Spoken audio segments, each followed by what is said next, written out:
A yellow sticky note peeked out from the third page of the contract, bearing Harrison's handwriting. Sign tomorrow.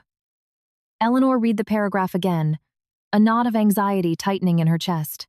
Her wedding was less than 3 weeks away, yet her fiancé was demanding that his consult. That morning, Eleanor Kensington had arrived at the Gilded Sage before any of her staff. The dining room smelled of freshly roasted coffee, lemon polish, and baking bread.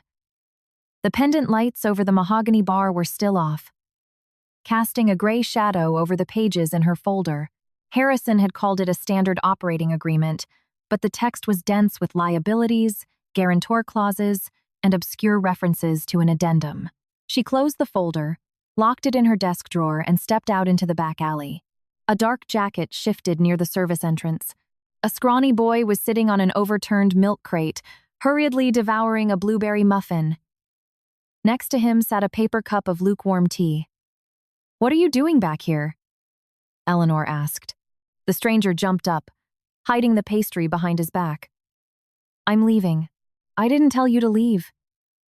"Your face did." He spoke with a defensive edge, his eyes darting toward the alley gate. At the slightest sudden movement, the teenager was clearly ready to bolt. Claire Montgomery, the restaurant's general manager, stepped out of the kitchen. Seeing the boy, she let out a long sigh. "You again, Leo? When Chef Marcus finds out the prep cooks are sneaking you food, he's going to flip. I didn't ask for anything. They just gave it to me." "How long has he been coming around?" Eleanor asked. "About 3 weeks," Claire replied. "Shows up in the morning, then vanishes. Doesn't look like he goes to school." Leo gripped the muffin tighter, as if expecting them to snatch his last meal. Eleanor noticed his chapped knuckles, sleeves that were too short, and the dried mud caking the hems of his jeans. "Where are your parents?" The teenager took a step back. "Nowhere." "That's impossible. For me it is." He darted toward the gate. However, Eleanor made no move to grab him. Instead, she picked up the paper cup and gestured toward the door. "There's hot cider in the kitchen. You can walk in yourself, or you can keep freezing out here on principle." Leo stared at her for a long time before finally stepping inside. In the employee break room, he chose a seat closest to the exit and refused to take off his jacket. Claire brought him a bowl of oatmeal, some toast, and a mug of hot chocolate. At first, the boy ate slowly, but soon he dropped the pretense and began shoveling the food into his mouth. Eleanor sat across from him. "Why aren't you in school?" "Fall break. I have a special schedule." "Where do you sleep?" Leo put his spoon down. "So the interrogation was the price for breakfast." "No thanks. I'm leaving." "Eat." He returned to the oatmeal, eyeing the owner suspiciously. Eleanor suddenly thought of Harrison. Just yesterday, her fiancé had yelled at an elderly valet for mixing up a ticket, later brushing off the outburst as the result of a stressful day. Such shifts in his demeanor were happening more and more often. "Rich people lie a lot, don't they?" she asked unexpectedly. Leo chewed his toast. "Everybody lies. Rich people are just dressed better. How do you know when someone is faking it?" "The little things. Some guy in a fancy overcoat called a security guard dirt the other day. A normal person doesn't talk like that." "Why are you staring at me?" "On the streets, you have to watch people, otherwise you lose your food or get a smack to the back of the head." Claire frowned. There was more trauma in that sentence than a child should ever casually reveal. "Leo, do you want to eat lunch at my restaurant for free every day?" Eleanor asked. He narrowed his eyes. "In exchange for what?" "Tonight, you're going to pretend to be my son." His spoon froze midair. "You're what?" "My son. I need to test someone." Claire abruptly set her coffee mug down. "Eleanor, let's step outside." In the office, Claire shut the door and turned to her friend. "Have you lost your mind? You found a hungry stray kid and decided to stage a theatrical production?" "I'm not forcing him. He'll agree for the food." "That's hardly free will. If you have doubts, hire a private investigator. Show those shady papers to your lawyer. Confront Harrison directly." "I will. if I need to. But I need to see Harrison's genuine first reaction. If I warn him, he'll play the perfect stepfather. You've already made up your mind, haven't you? When the women returned, Leo had already stashed 2 pieces of toast in his pockets. He raised his chin defiantly. I'll do it. But I need normal clothes. Your fancy guy will know right away I'm not the boss's kid. We'll buy you clothes, Eleanor replied. And you keep them, even if you act terribly. Even then. An hour later, Claire drove Leo to a department store. The boy kept checking the price tags, trying to put items back on the racks. But the manager insisted. He got a dark navy suit, a crisp white dress shirt, leather shoes, and a warm winter coat. He refused to throw away his old clothes, as if terrified of losing the only things that truly belonged to him. Only when Eleanor promised again that the new clothes were his to keep did he stop waiting for the catch. 2 hours remained before dinner. According to their fabricated backstory, Leo was born when Eleanor was 26, lived with his father in Seattle, and moved back to his mother after the father's recent passing. If he asks about school, say my transcripts are still transferring. Don't go into details about the father, Eleanor instructed. What if he does the math? I'm 38, you're 12. The math works. You really thought this out. Leo smirked. The comment stung Eleanor slightly. Then came the primary directive. During dinner, a glass of red wine would be placed near Harrison. When Eleanor touched her earring, the boy was to reach for a napkin and accidentally knock the glass over onto Harrison's pristine suit. You want to see if he hits me or not? Leo asked bluntly. No one is going to hit you. I will intervene. You sure about that? Eleanor hesitated a fraction of a second too long. That's it. We're calling this off, Claire snapped. Skip the wine. No, the teenager countered. Keep it. I'm fast, I can jump back. This isn't a game, and I don't play. His face suddenly looked far older than his 12 years. Eleanor felt a wave of shame, but she couldn't back down now. By 7 p.m., the private dining room was set. Candles flickered on crisp white linen next to polished silverware. Leo was poured a glass of sparkling grape juice. A glass of deep Cabernet was placed near Harrison's designated seat. The boy wiped his palms on his trousers several times, though the room was perfectly climate-controlled. Second thoughts? Eleanor asked softly. No, just weird. What is? Having people wait for me at a table. She wanted to say something, but the door opened. Harrison walked in carrying a bouquet of cream roses and a box of artisan chocolates. His tailored light gray blazer fit flawlessly. A silver belt buckle caught the light as he moved. Upon seeing the boy, the man stopped so abruptly, it was palpable. And who is this? Eleanor stood. Harrison. Meet Leo. My son. Her fiancé stared in silence for several long seconds, assessing the teenager's face, suit, and shoes. Your son? Yes. You never mentioned him. Were you afraid? Afraid of what? That I wouldn't want to build a life with a woman who has a child? Harrison slowly set the flowers on the edge of the table. A smile bloomed on his face, though it arrived a beat too late.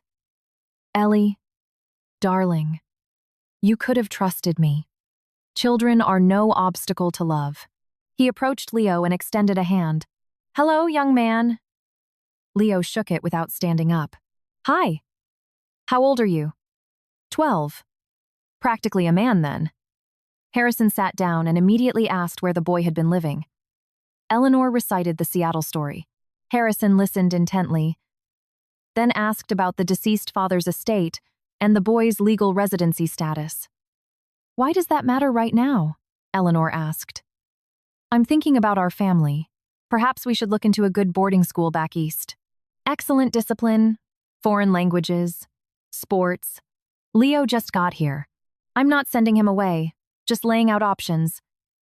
The man turned to the teenager. You'd want to study somewhere respectable, wouldn't you? Because the local public schools here are certainly not. Harrison paused, then let out a laugh much louder than the joke warranted. The waiter brought appetizers. The fiancé asked Leo about his hobbies and promised to teach him how to drive. However, the conversation inevitably circled back to assets. Did your father own a house? Yeah. Was he wealthy? Or did your mother here have to send child support? How should I know? Harrison. Enough, Eleanor interjected. Darling, I need to understand the circumstances. We're getting married in 3 weeks. By the way, it's imperative we sign the operating agreement for the second location tomorrow. Our overhead is about to increase. Tonight is about Leo. A child needs stability, and a business needs to grow. If the restaurant doesn't grow, will I stop eating? The boy asked quietly. Harrison shot him an icy glare. The look vanished before Eleanor could even be certain she saw it. Don't interrupt adults. The phrase lacked any trace of a smile. Leo lowered his head, but beneath the tablecloth his knee began bouncing. A few minutes later, Harrison was distracted by the waiter. The boy leaned toward Eleanor, so close his sleeve brushed the table. You can't marry him, he whispered. I have to tell you something. Eleanor gave a barely perceptible shake of her head. Harrison was already turning back. Secrets? Leo quickly asked if he could take dessert home. Of course, Harrison chimed in smoothly. From now on, you'll have the best of everything. The teenager slowly sat up straight.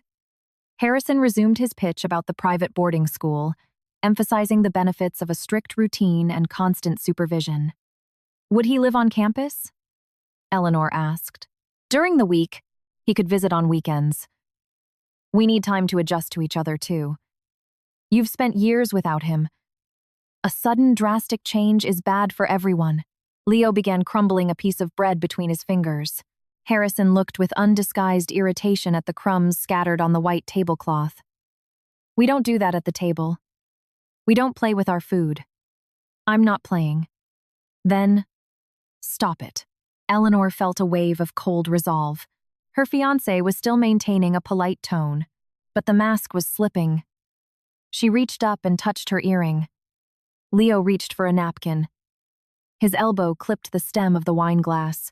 The dark red Cabernet wobbled, sloshed over the rim, and splashed in a wide staining streak across Harrison's immaculate gray blazer. The man recoiled. His chair slammed violently against the wall. What did you do? The boy jumped up. It was an accident. I'm sorry. Harrison's eyes darted from the ruined silk blend to the culprit. You little street rat. Do you have any idea how much this costs? He lunged forward, raising his hand as if to grab Leo by the collar. Eleanor stepped instantly between them.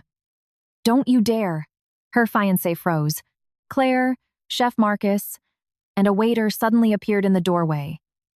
Seeing the witnesses, Harrison lowered his hand. I apologize. I lost my temper. It's a bespoke suit. The whole evening has been quite a shock. You screamed at a child. Anyone would have snapped. Not anyone. He dabbed at the fabric with a napkin and forced a tight, unnatural smile at Leo. I'm sorry, buddy. I didn't mean to scare you. I'm not scared. Harrison grabbed his phone and keys. I need to go change. I'll be back in an hour. He kissed Eleanor on the cheek, and as he reached the door, cast a look of utterly fabricated warmth at the boy. When his footsteps faded, Leo took off his suit jacket and draped it over a chair. I'm not going to wait. First, tell me what you were going to say, Eleanor requested. The boy looked at Claire, then stepped closer. I saw that guy 3 days ago. Near the mall. In the covered parking garage. Saw him doing what? He was in a car with another lady. They were kissing. Eleanor suddenly found it hard to breathe. Are you absolutely sure it was him? Positive. Same car. Same expensive watch. Same silver buckle on his belt. The lady had blonde hair and was wearing a bright red scarf. Leo rattled off the make and color of the SUV and 3 digits of the license plate. It was a perfect match. They got out after, he continued, holding hands. Right before they went into the elevator, that guy told her, "Just hold on until the wedding, then we'll have everything." Claire let out a quiet curse and turned toward the window. Eleanor opened the folder Harrison had left by his plate. Under the sticky note was the exact clause giving Harrison's firm the right to withdraw and manage all capital for the restaurant expansion. In the margins, in his familiar handwriting, was jotted, "Execute post-marriage license." Her phone buzzed. Harrison texted, "Be back soon. We'll talk calmly." Eleanor closed the folder. "Claire, get me that private investigator's number. Right now." The spilled wine just opened the first door. Harrison returned 40 minutes later, but the private dining room was empty. He had driven to his townhouse to change. As he stepped out of his car in the restaurant's back lot, he saw the security guard taking a smoke break. "Where's the kid?" Harrison asked. "Which kid? The boss's kid who dumped wine on you?" The guard snorted. "He ain't her son. Just some homeless stray from downtown. The boss lady feeds him sometimes." Harrison scowled. "Is that so?" Eleanor was waiting in her office. The door swung open without a knock. "Where is he? Who is that street kid? Why the hell did you drag him into our dinner?" Harrison was wearing a different suit. His tie was knotted hastily, his collar unbuttoned. "You called him my son as long as you were trying to impress me," Eleanor said coldly. "The second a little wine hit your jacket, he turned into a street rat."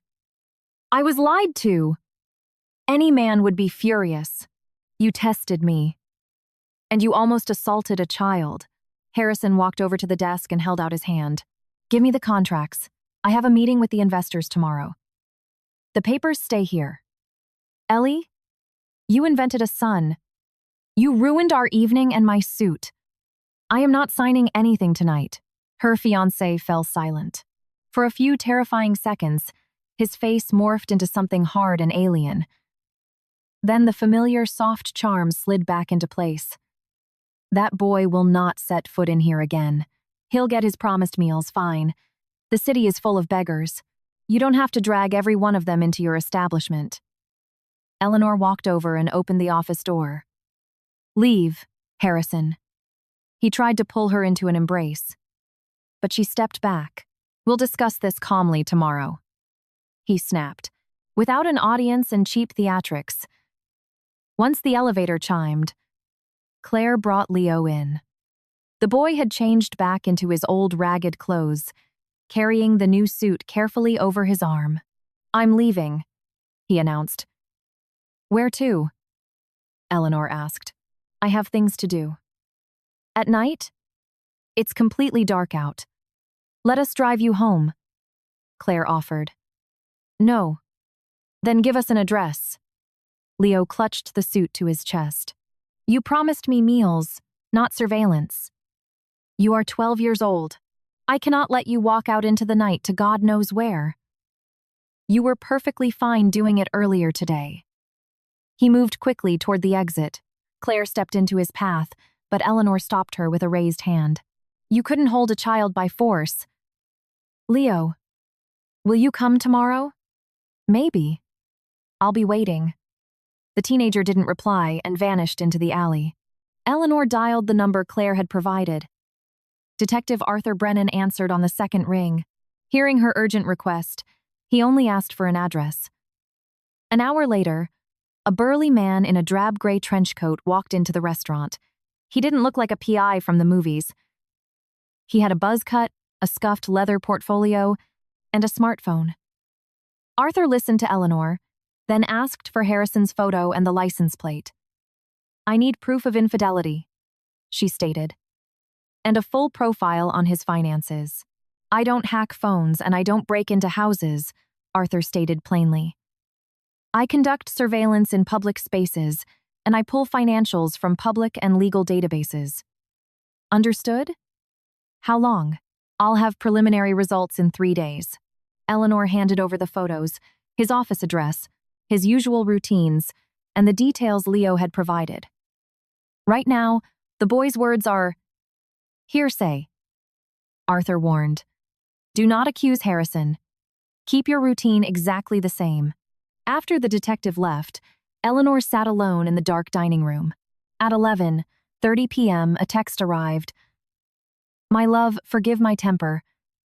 I'm ready to accept even surprises like tonight. I'll call tomorrow. The word surprises made her stomach turn. She didn't reply. The next morning, Leo didn't show up. By noon, Eleanor was fraught with worry. She checked vendor deliveries, signed the new menu, and led the staff meeting. But every time the kitchen doors swung open, her eyes darted to the corridor. The boy finally appeared past 2 p.m. He was wearing his new winter coat over his old hoodie, but the suit was nowhere to be seen. Where did you sleep? Somewhere warm. Does this place have an address? Yeah. He sat at a corner table and accepted a bowl of soup from Chef Marcus. Eleanor waited until he finished eating. I want to help. You already paid me. This isn't about the dinner. Where are your parents? Leo pushed the empty bowl away. Like I said, nowhere. My mom is dead. He stood up. None of your business. If you have nowhere to sleep, it becomes an adult's business. Adults only remember kids exist when they want to lock them up in a system. The boy headed for the coat rack. Eleanor intercepted him. I'm not turning you in to be locked up. That's what they all say. Your mom passed away? The boy's shoulders twitched. He didn't answer, but his silence was deafening. How long ago? Over the summer? Yeah. And your father? Not around. Who was looking after you? Nobody. Leo aggressively zipped up his coat. My mom's distant cousin let me crash on the couch. Then she found out the foster stipend paperwork was delayed, and she said she wasn't feeding a stranger for free. So I left. Why didn't you tell your school? They could have helped. So they could throw me in a group home? He explained he'd spent a few days at a high schooler's apartment, then slept in a basement. When the super changed the locks, he moved to an unfinished parking garage, hunting for apartment lobbies with broken intercoms at night. You are not going out there tonight, Eleanor said firmly. I am calling Child Protective Services. Leo went completely pale and bolted for the door. Eleanor managed to block his path. I legally cannot take you to my house while your identity and background are unknown. If I let you go back to the streets and something happens to you, that blood is on my hands. I'm calling the authorities. I don't want an orphanage. Let's just see what the options are. You're not an animal. You can't live in a parking garage. You promised just food. Now I know the truth. He looked at her with a mix of raw hatred and sheer terror. Finally, his legs gave out and he slumped onto a bench. Are there bars on the windows? I don't know. But I am going with you. Eleanor called CPS and reported a minor living on the streets following the death of his mother. 40 minutes later, a social worker and a police officer arrived. Leo refused to get into the county vehicle until Eleanor got into the back seat with him. Claire placed a duffel bag with his new clothes in the trunk. The youth intake center was a 2-story brick building behind a medical clinic. They were met by Mrs. Miriam Higgins, a petite woman with a calm, quiet voice. You aren't in trouble here, Leo. First, you'll eat, take a hot shower, and sleep in a real bed. Tomorrow, we'll figure out the paperwork. I already ate. Then we'll get you some tea and cookies. I'm not allowed to leave, am I? Until we locate your relatives or determine legal guardianship, you have to stay here. The boy gritted his teeth and glared at Eleanor. So much for your help. Eleanor crouched down to his eye level. I am coming back tomorrow. Don't bother. You'll come once and then you'll stop. She wanted to swear she wouldn't, but she knew promises meant nothing to a child who had been abandoned by everyone. You'll see for yourself. I'll be here after lunch. Mrs. Higgins explained they needed to confirm the boy's identity, locate a death certificate, and run a trace for next of kin. Until a family court judge made a ruling, Leo would stay in county custody. I can't just take him home as an emergency placement? Eleanor asked. No, ma'am. Legally, you are a complete stranger who met him yesterday. The words were harsh, but accurate under the law. Returning to the restaurant, Eleanor found 7 missed calls from Harrison. On the 8th, she picked up. "Where have you been? We need to talk about that boy. He's not your son, which means this whole issue is closed. Let's forget last night's dramatics and sign the agreement. My attorney will review the papers first." A heavy pause hung on the line. "You don't trust me?" "Right now, I don't trust anyone." Harrison softened his voice. "Ellie, I love you. I want to protect our future combined assets. The bank needs those documents to fund the second location. There are no traps. Then a legal review won't hurt you." He hung up curtly. A minute later, a text arrived. "Don't let a random gutter brat ruin our life together." The next day, Eleanor arrived at the youth shelter at 2 p.m. Leo was sitting by a window, aggressively snapping together a jigsaw puzzle. Seeing her, he didn't smile. But the rigid tension in his shoulders visibly melted. "You actually came. I promised. They told me they found my mom in the database." Mrs. Higgins confirmed that Amelia Finch had passed away in July after a prolonged battle with cancer. The father's name on the birth certificate was left blank. The local middle school hadn't responded yet. "Are there any relatives?" Eleanor asked. "A few distant cousins in another state. We're reaching out." Leo looked out the window. "Nobody wants me. We don't know that yet." Mrs. Higgins replied gently. Eleanor brought him fresh underwear, socks, and a stack of books. Checking the bag, Leo quietly asked if she had thrown away the suit. She assured him it was hanging in a garment bag at the restaurant and was legally his property. After the visit, Eleanor returned to work. Detective Arthur Brennan was waiting in her office with his first report. He slid a glossy photograph across the desk, taken that morning outside a real estate agency. Harrison was standing next to a blonde woman in a bright red scarf, his hand resting intimately on the small of her back. A second photo showed the couple kissing passionately next to Harrison's SUV. Eleanor stared at the images. Leo hadn't missed a single detail. "Her name is Chloe Harrington," Arthur said. "Commercial real estate broker. They spent 4 hours together this morning at a boutique hotel. I assume that covers the infidelity clause?" "Yes." "What about his finances?" "Keep paying me, and I'll have the rest tomorrow." On the second day of surveillance, the detective dug into Harrison's consulting firm. The corporate headquarters turned out to be a cramped leased office in a decaying strip mall. On paper, the LLC offered acquisitions consulting. In reality, multiple civil suits had been filed against it for unpaid invoices over the last year. The landlord was suing for 3 months of back rent. Arthur emailed her public court filings. Vehicle has a title loan against it. Defaulted personal lines of credit. The image of the successful entrepreneur is entirely fabricated. That afternoon, Arthur tailed Harrison to a meeting with Desmond Caldwell. They met in a hotel lobby cafe and swapped manila folders. Desmond immediately drove to the headquarters of the commercial kitchen equipment supplier. The exact supplier Harrison had been aggressively pushing for the Gilded Sage's expansion. "I couldn't get audio on the meeting," Arthur warned. "The connection is circumstantial for now. Run a background check on Caldwell." Eleanor texted back. That evening, Harrison showed up at her house unannounced. Eleanor didn't let him pass the foyer. "Does that foster shelter belong to the restaurant too?" He sneered. "How do you know about that?"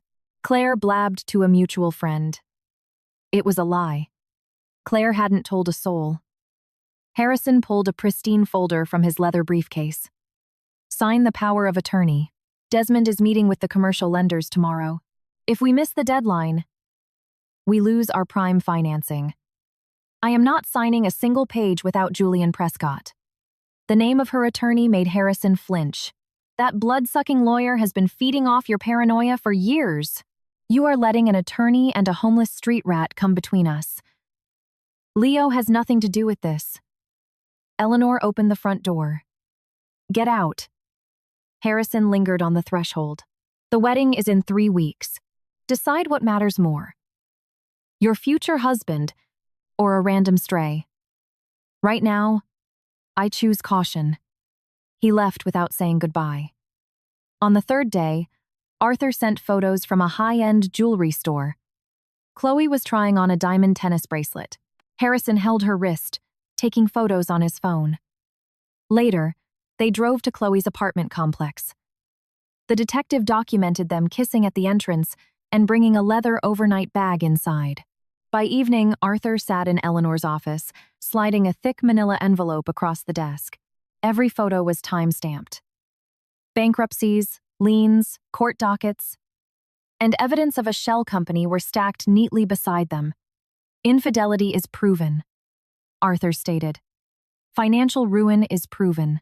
But legally proving intent to commit marriage fraud to steal your assets is tough with just these.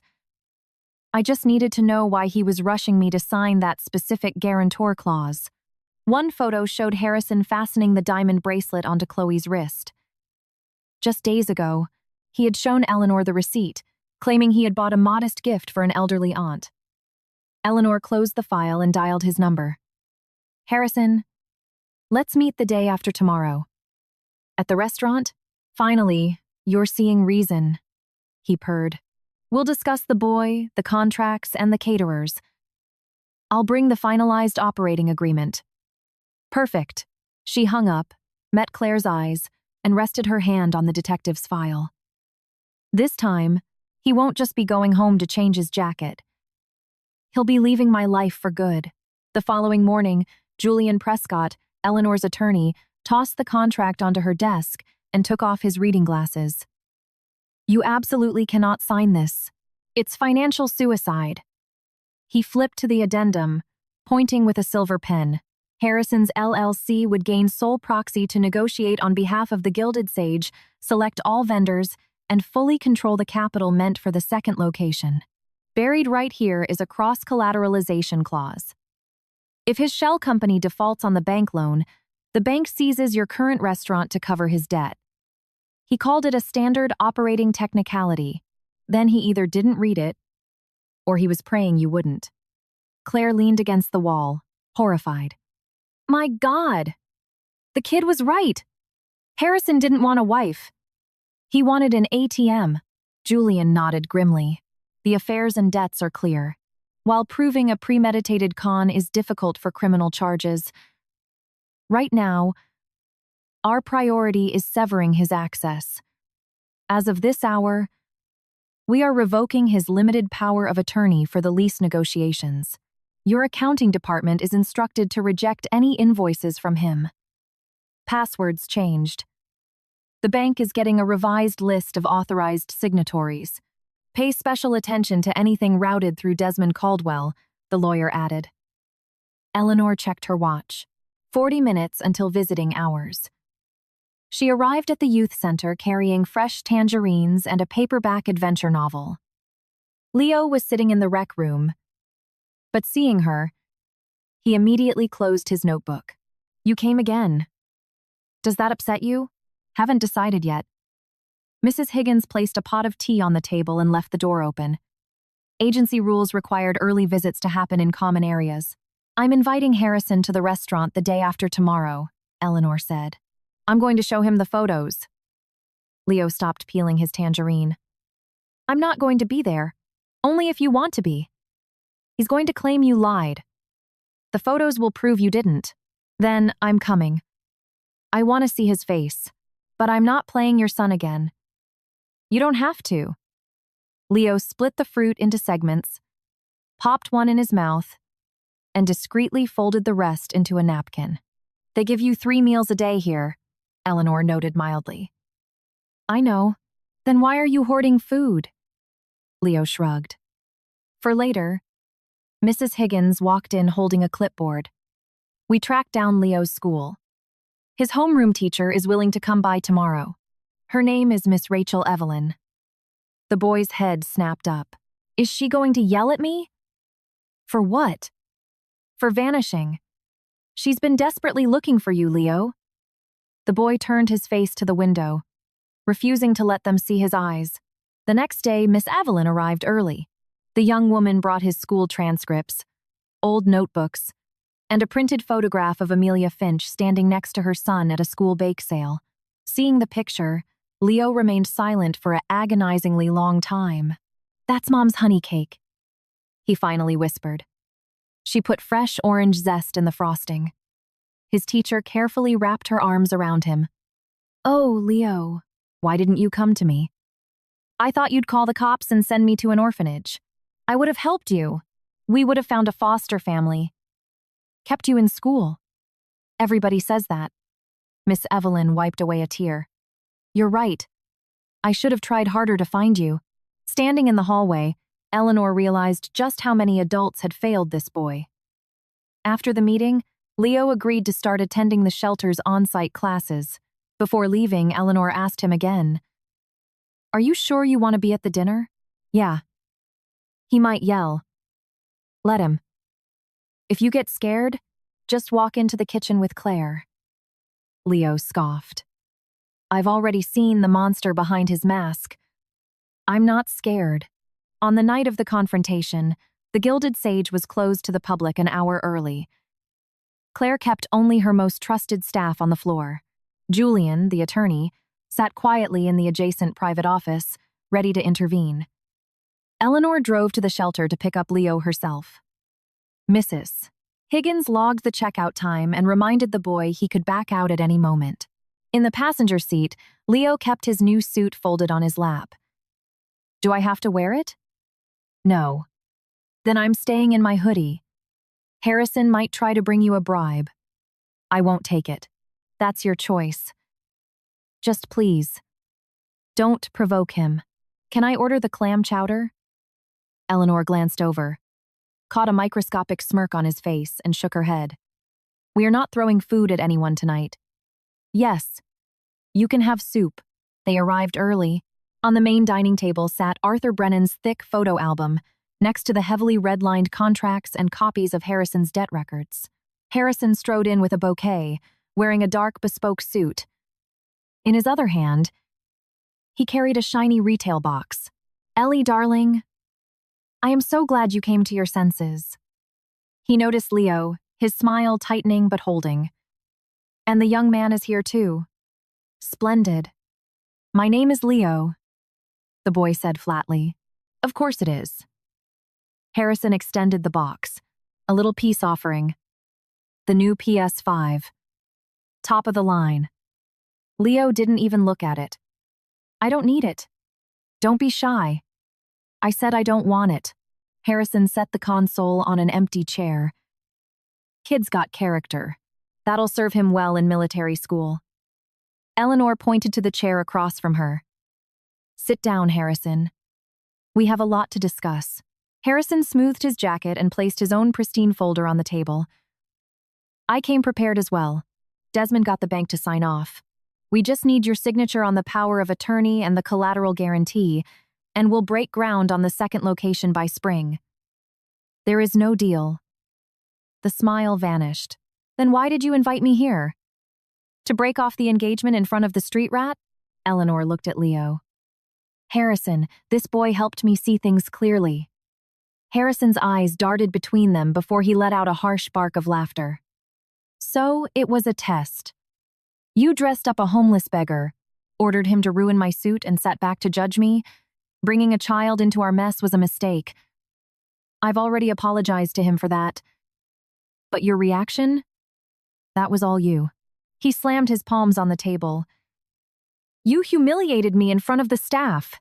You called him a street rat and nearly hit him. I was provoked.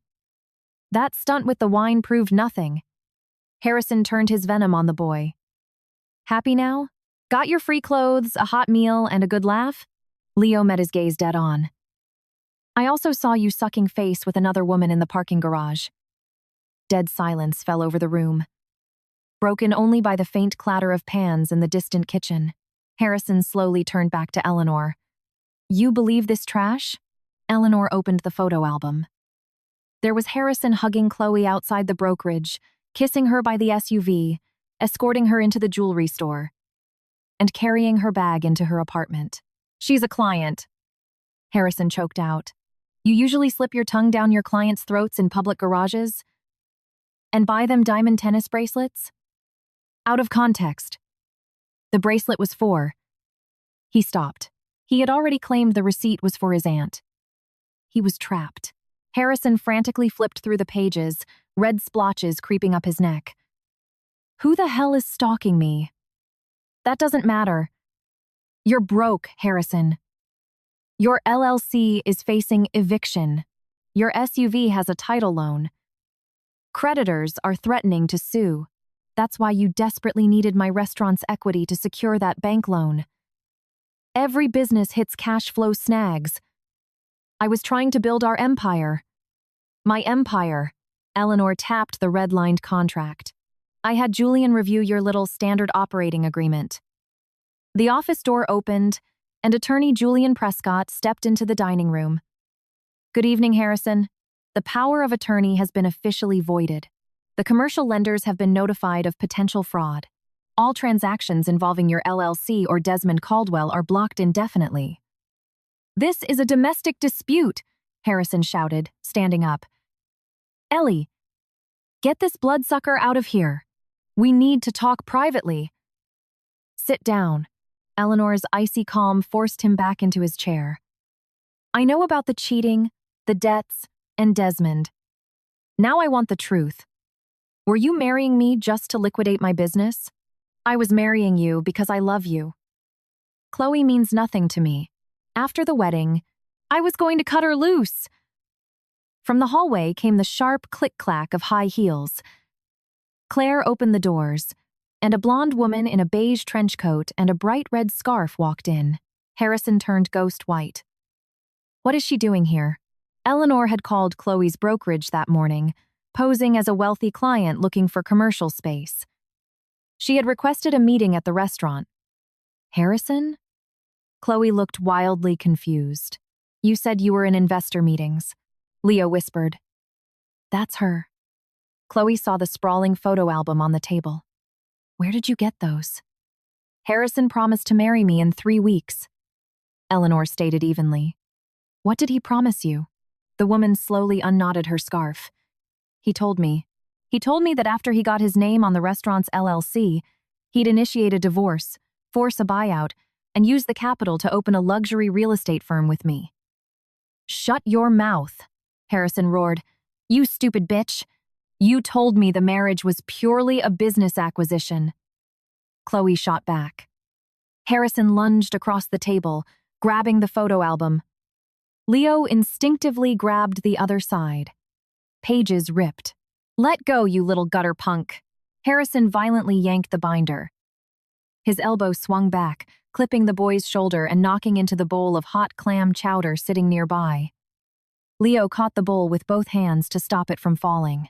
Eleanor was already moving to intervene, but the teenager looked down at his chowder-coated fingers, then up at the man. That's for calling me a punk. With a flick of his wrists, Leo launched the thick, creamy chowder directly into Harrison's chest. The hot soup splattered over the designer lapels, dripping down his silk tie and trousers. Harrison shrieked and lunged at the boy, but Chef Marcus, who had been watching from the kitchen doors, was faster. The burly chef grabbed Harrison by the collar and slammed him against the wall. The security guard stepped in immediately. Take your hands off me!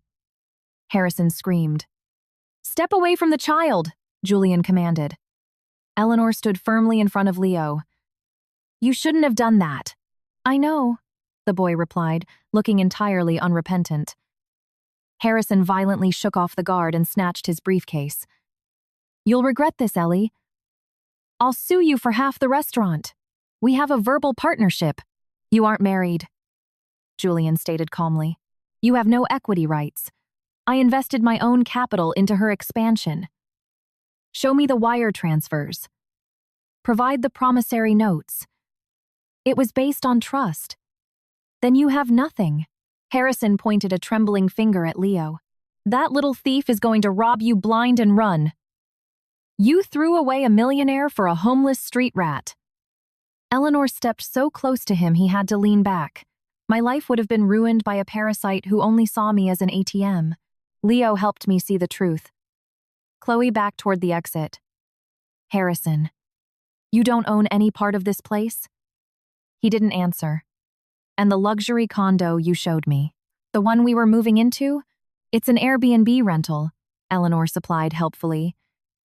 Chloe ripped the diamond tennis bracelet off her wrist, threw it hard onto the table, and walked out without looking back. Harrison looked at Eleanor, desperately trying to summon his old charm. Ellie, please. I love you. We can fix this. Love doesn't require a guarantor clause. Get out. The security guard escorted him to the street. Outside, through the glass, they watched Harrison smear chowder across his shirt with a napkin before violently kicking the tire of his SUV. Silence descended on the dining room. Leo was the first to speak. Take the soup out of my meal tab. Eleanor buried her face in her hands, and then, unexpectedly, started to laugh. It was a short, sharp, exhausted laugh. I'm not docking your tab. But seriously. No more throwing food. Promise me. Promise. Julian was gathering the contracts when he noticed something missing. Odd. The draft guarantee for the kitchen equipment supplier was right here. Claire checked Harrison's chair. The document wasn't there. 5 minutes later, the restaurant's head accountant called from home in a panic. Eleanor! The commercial supplier just emailed. They received a signed guarantee for the $200,000 equipment loan. It has your signature on it. Eleanor slowly lowered the phone. I never signed it. Julian took the phone. Tell them to freeze the transaction immediately and preserve the original email. We are filing a police report for forgery in the morning. Outside, Harrison sped off into the night. The wedding was over, but the criminal investigation was just beginning. The next morning, Eleanor and Julian walked into the commercial supplier's corporate office. The regional director, head of accounting, and corporate counsel were waiting. On the table lay a printed PDF. The signature at the bottom was a clumsy imitation of Eleanor's. I have never seen this document, Eleanor stated. The file was emailed by Desmond Caldwell, the supplier's lawyer said. He cited Harrison Sterling as the primary, claiming Mr. Sterling had proxy rights pending your upcoming marriage. Preserve the digital trail, Julian instructed. We are going to the police. At the precinct, a detective took their statements, opened a fraud case, and subpoenaed the digital files. The investigator warned them that white-collar cases moved slowly. They had to prove who forged the signature and prove intent to defraud. By noon, Eleanor's phone was bombarded with texts from Harrison. First, he begged for a meeting. Then he accused her of being hysterical. Then he demanded she reimburse him for his non-refundable tuxedo deposit. The final message was a threat. Drop the police report, or I'll tell Child Protective Services how you exploited a foster kid to play spy for you. Eleanor showed the screen to her lawyer. Do not respond, Julian advised. Blackmail is a felony. The prosecutor will love this. She spent the afternoon calling the wedding planner, the florist, and the venue. She offered no juicy details, only a polite, the wedding is canceled due to personal reasons. That evening, Claire took down the seating chart in the restaurant office, sweeping the embossed name cards into a cardboard box. Want me to throw this in the dumpster? Burn it. For all I care. Claire hugged her tightly and went to manage the dinner rush. After closing, Harrison appeared at the alley gate. The security guard blocked his path. Harrison pounded on the wrought iron until Eleanor came out, flanked by Julian. You filed a police report? Harrison screamed. Desmond drew up those papers. I didn't know he forged your name. Tell it to the judge, Eleanor replied. We were going to be husband and wife. You're trying to destroy my life over one mistake.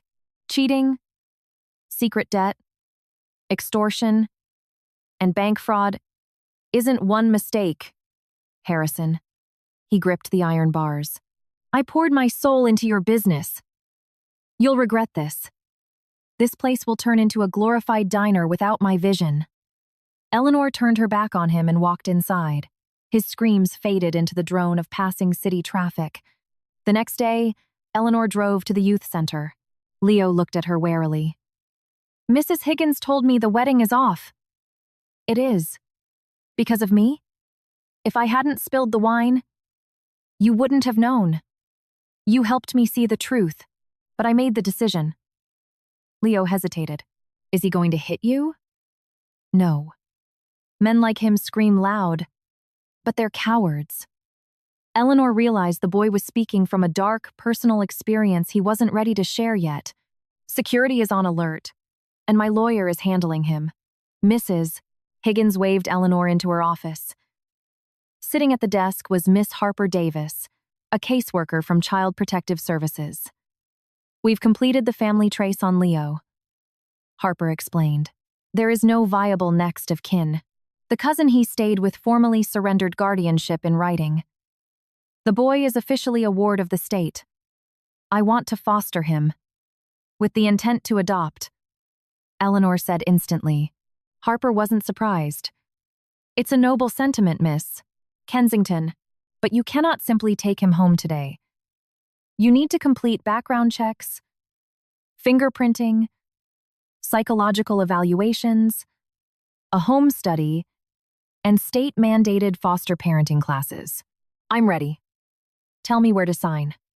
The process takes months. You cannot rush the bureaucracy. Eleanor looked through the office blinds. Leo was staring at a textbook, not turning the pages. Does he know I'm applying? Not yet, Mrs. Higgins said. We need to tread carefully. Children in the system often feel obligated to say yes, just so they aren't abandoned again. That evening, Eleanor asked for a private moment with Leo in the rec room. Before she could finish her sentence, he tensed up. I didn't ask you to adopt me. We are talking about fostering right now. Living together. You just feel sorry for me. Pity runs out. I am going to pass every background check and take every class to prove I can provide a safe home. And if you decide you hate it, the social workers will know. Leo stood up abruptly. I'm fine right here. He walked out without looking back. Mrs. Higgins caught Eleanor by the door. Don't push. To him, the promise of a family just sounds like the threat of another heartbreak. The following weeks were a grueling marathon of paperwork, home inspections, and evening classes. In the stuffy basement of a community center, Eleanor listened to horror stories of traumatized youth, neglect, and systemic failure. The state psychologist explained why foster children hoard food, push boundaries, sabotage relationships, and wait for the inevitable moment they are thrown away. During one seminar, the instructor asked them to role-play the morning after a placement. Eleanor described a sunlit room, a new backpack, and cooking breakfast together. And what if he smashes an expensive vase and lies to your face about it? The psychologist challenged. I'd ask what happened. What if he steals money from your purse? What if he screams that he hates you? Eleanor fell silent, the weight of the reality sinking in. I would try to remember that his anger isn't really about me. She realized then how easy it had been to love Leo when he was wearing a tailored suit and playing a role at a fancy dinner. True family started exactly where gratitude ended. The home study happened a few days later. Harper Davis inspected Eleanor's house, checking smoke detectors, securing cleaning supplies, and verifying tax returns. Eleanor had bought a solid oak bed, a desk, and a dresser for the spare room, but left the walls entirely bare. Why no posters or paint? The caseworker asked. Leo should pick how his room looks. Harper smiled faintly. Good answer. Meanwhile, the fallout from Harrison's fraud continued. Desmond Caldwell had tried to push the forged loan document through, completely unaware the bank was already working with the police. When the bank flagged the fraud, Desmond panicked, went to the precinct, and threw Harrison under the bus, claiming Harrison had forged the signature himself and handed him the envelope. Are they arrested? Claire asked Eleanor in the kitchen. Pending indictment, Julian had told her over the phone. The forensic handwriting analysis confirmed you didn't sign it. They're both pointing fingers at each other to cut a plea deal. A few days later, Eleanor received a phone call from an unknown number. It was Chloe, the real estate agent. Harrison has been telling mutual friends you framed him out of petty jealousy over me, Chloe said, her voice tight. Why are you telling me this? Because he's a sociopath. I spoke to the detective. I handed over his text messages where he explicitly outlined his plan to bleed your restaurant dry after the honeymoon. I'll testify if I have to. Thank you, Chloe. Eleanor felt no anger toward the woman anymore. Only an exhausted relief that they had both escaped. By late November, Harper Davis called. Eleanor had been approved as an emergency kinship foster placement, pending the finalization of the adoption track. This is temporary, Harper warned. I will be visiting weekly. I will speak to Leo privately. He has to formally agree to stay before a judge will grant permanent adoption. Leo received the news from Mrs. Higgins. During his next visit with Eleanor, he was highly combative. I'm not calling you Mom. You don't have to. I'm not cleaning my room every single day. We'll make a chore chart we both agree on. I might run away. Then I will look for you until I find you. What if I steal? Then we'll figure out why you felt you needed to. Leo pushed his chair back violently. Did you memorize a script in those stupid classes? A lot of things. Yes. But they didn't teach me how to live with you. We're going to have to learn that together. Leo stared at her, breathing heavily. I'm keeping my last name. Finch. No one is going to change it. And I'm bringing my mom's picture. I bought a frame for your desk. He swallowed hard. Fine. I'll try it. Move-in day was a Saturday. Leo shoved his meager belongings into a battered plastic grocery bag, even though Claire had bought him a nice duffel bag.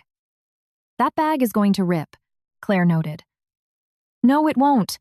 The duffel bag is too big. Mrs. Higgins translated the subtext perfectly. A big suitcase meant a long stay. Leo still didn't believe he was staying. Take both, the director suggested gently. If you ever decide to leave, the duffel bag goes with you. When they arrived at the house, Leo walked through the rooms like a soldier in hostile territory. He checked the deadbolt on the front door and asked where the spare keys were kept. Then he walked into his bedroom and saw the printed photograph of his mother sitting on the desk. He traced the edge of the frame. Can this stay right here? It's your room, Leo. Their first dinner was agonizingly silent. Leo ate a bowl of chicken noodle soup, a roll, and a slice of meatloaf. When Eleanor turned around to load the dishwasher, he slipped 2 dinner rolls into his hoodie pocket. She saw his reflection in the window, but said absolutely nothing. That night, Eleanor woke up to a faint creak. The door to the guest room was open. Leo was curled up asleep on the hardwood floor in the hallway, clutching his old, ragged winter coat like a blanket. She gently draped a real blanket over him and went back to bed, knowing better than to wake a traumatized child in the dark. By morning, Leo acted as if he had slept in the bed the whole night. A week later, the honeymoon phase shattered. Leo was pouring juice when the heavy glass pitcher slipped from his hands, shattering into dozens of razor-sharp pieces across the kitchen tiles. Eleanor rushed in at the sound of the crash. Leo was already standing by the front door, wearing his backpack. Where do you think you're going? You're going to kick me out anyway. That pitcher looked expensive. Did you cut yourself? No. Then take off the backpack and get the broom. Leo didn't believe her.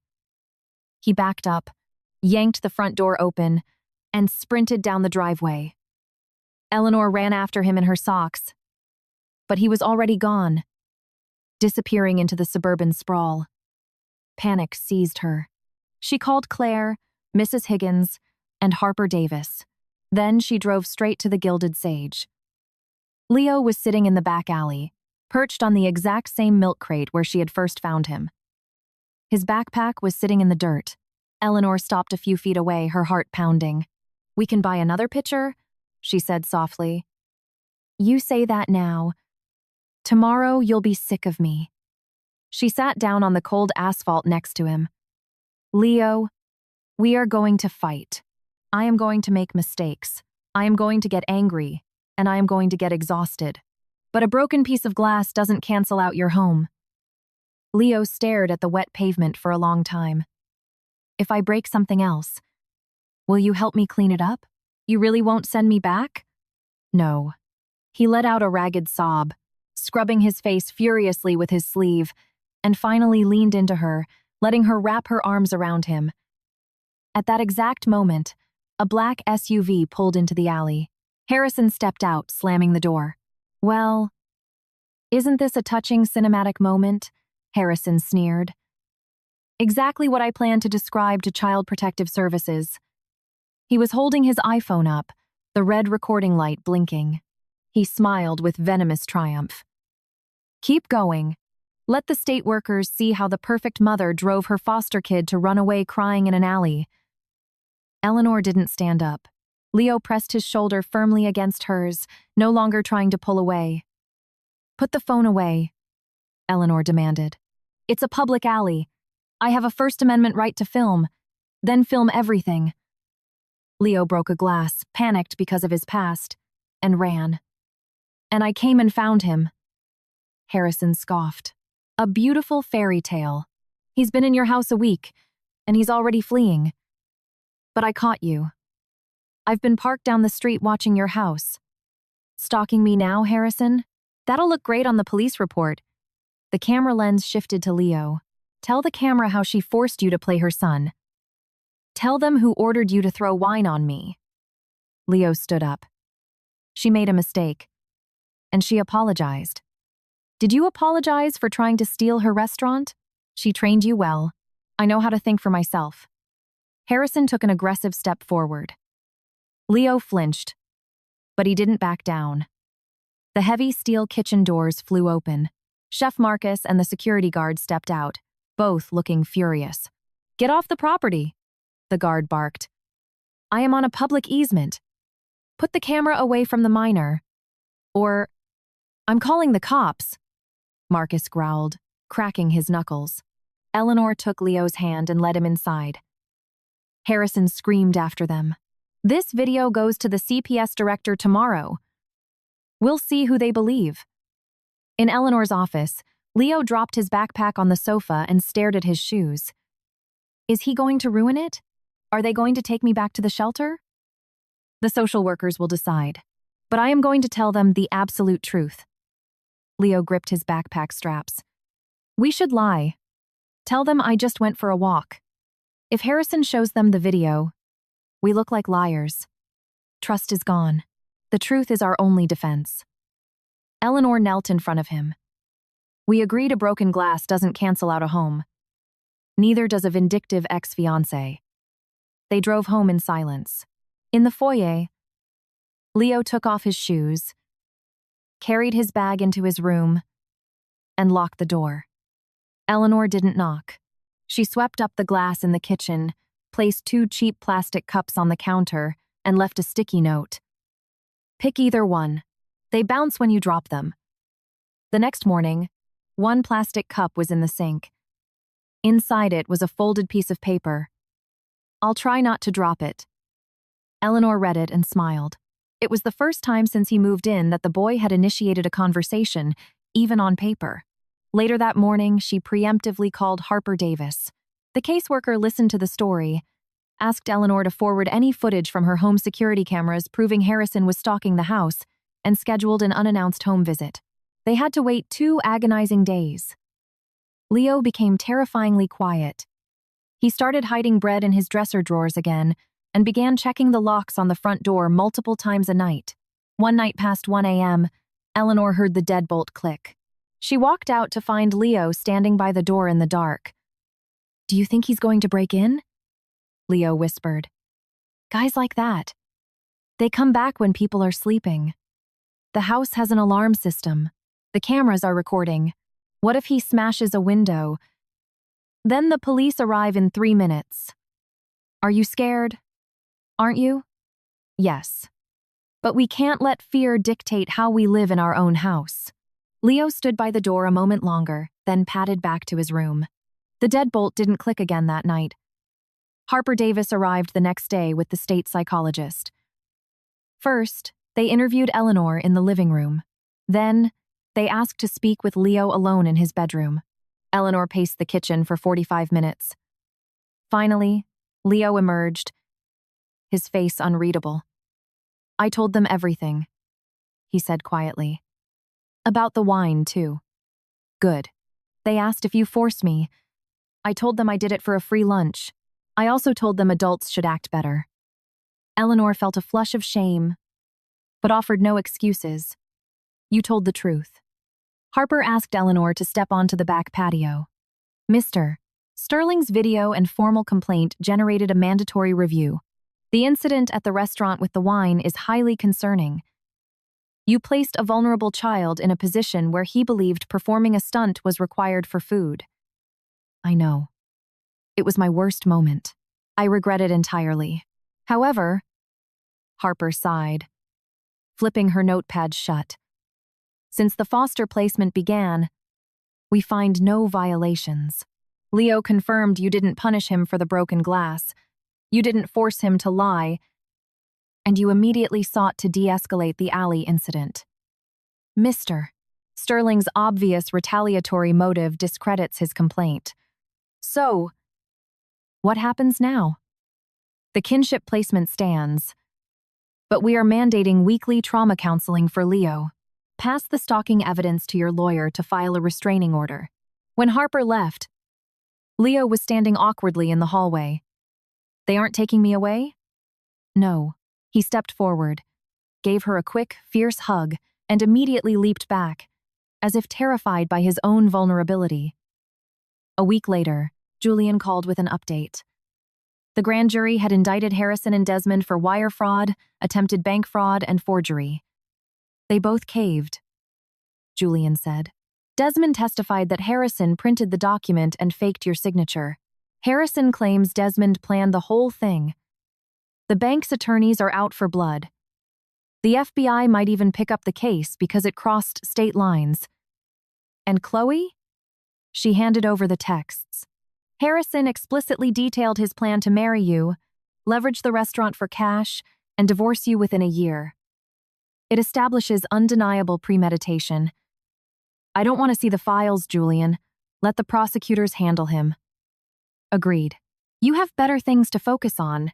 Within a month, the bank repossessed Harrison's SUV.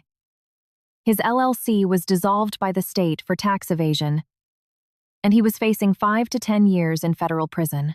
The man who had tried to steal her life was now fighting for his own. But to Eleanor, Harrison was already a ghost. The real work was happening under her roof. Leo started 7th grade. For the first 2 weeks, he sat in the very back of the classroom, silent and withdrawn. Miss Evelyn made sure the other teachers didn't call on him randomly, giving him time to adjust. Then, during lunch, 2 boys overheard a rumor that Leo had lived in a homeless shelter. One called him an orphan rat, and the other asked if he ate out of dumpsters.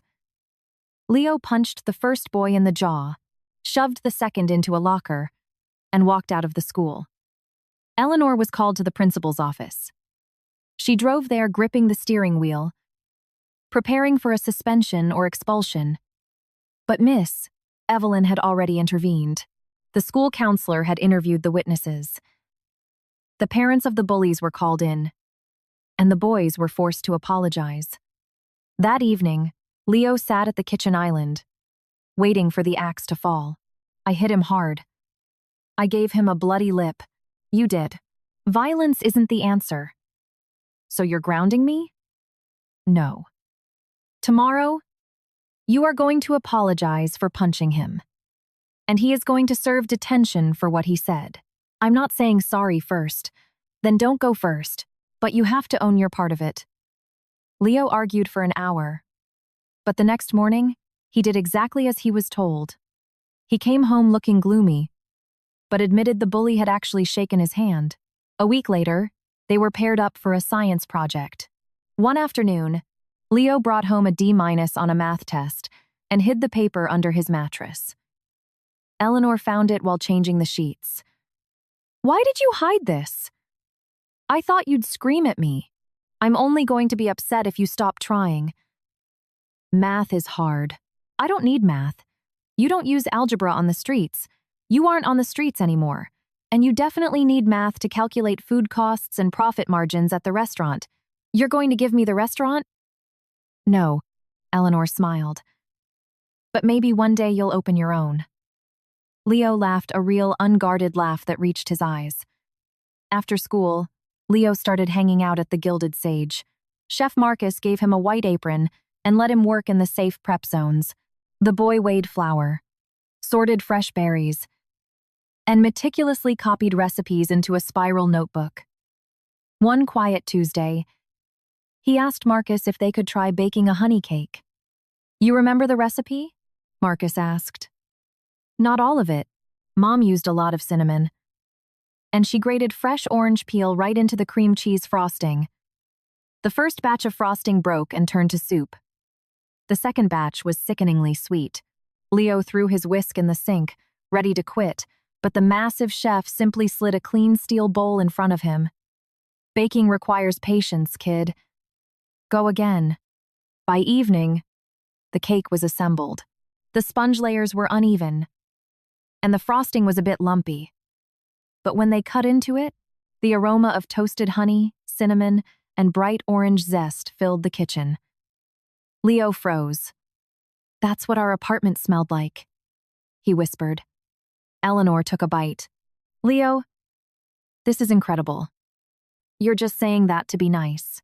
I never lie about food." "Marcus?" The chef took a bite, chewed thoughtfully, and nodded. "Needs a pinch of salt to balance the honey. But the flavor profile? It's gold, kid." Leo carefully wrote down the exact proportions and locked the notebook in his employee locker. That night, washing dishes at home, Leo finally talked about his mother's final weeks. Amelia had hidden her pain, continuing to bake cakes for clients while promising her son she was just tired. Before the ambulance took her away, she had handed him the apartment keys, an envelope of cash, and her cell phone. When she died, "The landlord's wife took all my mom's stuff to pay for back rent. She threw me out. I kept thinking if I just went back, Mom would be there." Eleanor didn't offer empty platitudes. She just stood beside him, letting him cry until his chest stopped heaving. The next day, Eleanor had Julian track down the landlord. Faced with the threat of a lawsuit for illegally seizing a deceased tenant's property and evicting a minor without notice, the landlord returned a cardboard box. Inside were Amelia's photo albums, a battered recipe book, and her piping tips. Leo gave one of the steel piping stars to Chef Marcus, asking him to keep it in the kitchen. By spring, Harper Davis had finalized the adoption dossier for family court. "Fostering doesn't automatically mean adoption," Harper explained in the living room.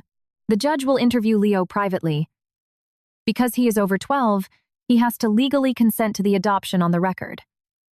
"I won't pressure him," Eleanor promised. That night, she sat on the edge of his bed. "The hearing is next Monday. Do I have to change my name to Kensington?" he asked, tracing the grain of his desk. "No. You are Leo Finch, and Amelia will always be your mother. Nothing changes that." "Then what are you?" The question wasn't mean. It was genuinely curious. "I'm the person who wants to be there for everything else. Even if you never call me Mom, there are no magic words you owe me." Leo spun a pencil on his desk, then gave a sharp nod. A week before the trial, Harrison launched one final, desperate grenade. From his jail cell, he filed a grievance claiming Eleanor was exploiting the orphan boy for local PR to boost restaurant sales. Harper investigated it and dismissed it in an hour. There were no social media posts, no fundraisers, no marketing campaigns. Julian filed for a permanent restraining order against Harrison, cementing that the man could never come within 1,000 feet of Eleanor or Leo upon his eventual release. Monday morning arrived. Eleanor barely slept. Leo was up before his alarm, dressed in the exact same navy suit they had bought him on that first day. The sleeves were already getting a little short. "Do you want to wear the jacket?" Eleanor asked nervously. "Yeah. Last time I wore it, I was playing a fake son. Today is different." At the courthouse, Julian, Harper, and Mrs. Higgins sat in the gallery. Miss Evelyn waited in the hallway to support him. The family court judge reviewed the home study, the psychological clearances, the financial affidavits, and the school reports. She looked down at Eleanor from the bench. Miss Kensington, the record shows you initially introduced this boy to your ex-fiancé under false pretenses. Explain that. Eleanor stood up.